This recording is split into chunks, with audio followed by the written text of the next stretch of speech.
Hi there, book club. Dan here from One Man Book Club with a really special book for you. This is Charlotte's Web by E.B. White. I bet many of you experienced this book as a child. I encourage you to go back and reread it again as an adult, especially if you're an adult with children and you can read it to children, to your own children. It's a special, special story. Now, I don't have a specific memory of reading Charlotte's Web. I bet a teacher read it to me maybe in school because I have, things buzzing around here, but I don't remember sitting down reading Charlotte's Web, although I'm very familiar with the story, particularly from the 1973 cartoon, which, by the way, I watched with my kids after we finished Charlotte's Web, and it held up really, really well. But anyway, Charlotte's Web. E.B. White was awarded a Newbery Honor for Charlotte's Web in 1953. It lost the Newbery Medal to a boring little book called Secret of the Andes, which I'm sure is lovely, but it's no Charlotte's Web. Time clarifies many things, and I'd be willing to bet if that 1953 committee could go back, or could have seen the future, they would go back and vote a little differently today. Because Charlotte is exactly what our angry, divisive, unanchored, morally flexible, war-torn world needs. Guys, I think Charlotte's Web is a miracle. What else would you call a story that asks children to love its characters, then makes them say goodbye and endure sadness, but in the end, they smile and even rejoice?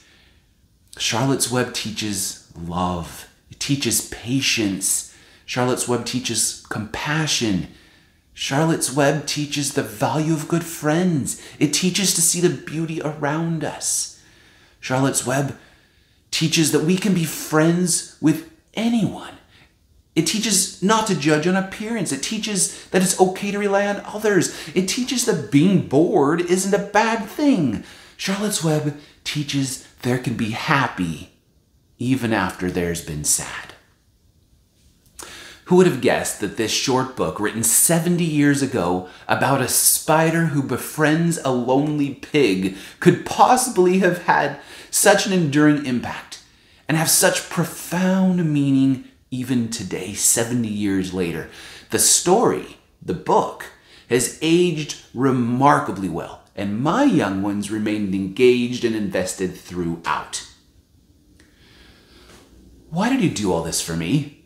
Wilbur asked. "I don't deserve it. I've never done anything for you." "You've been my friend," replied Charlotte. "That in itself is a tremendous thing. I wove my webs for you because I liked you. After all, what's a life anyway? We're born, we live a little while, then we die. The spider's life can't help being something of a mess with all this trapping and eating flies. By helping you, perhaps I was trying to lift my life a trifle. Heaven knows anyone's life can stand a little of that. Isn't that marvelous?" E.B. White said, "All that I have to say in books, all that I ever hope to say, is that I love the world." E.B. White's gone now, but I'm glad to say his mission has been accomplished. We need more Charlottes. No content concerns. There's sadness, and this parent recommends being part of the experience of reading it with your children so you can help them navigate it, because it's marvelous in the end. Charlotte's Web should be required reading for life.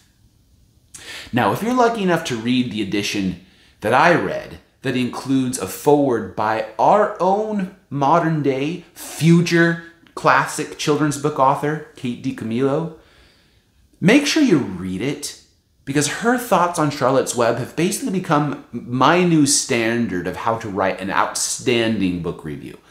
So if you have that version and it's there, please read it. Don't skip it. It is going to add a lot of value to your reading experience. Happy reading, everyone.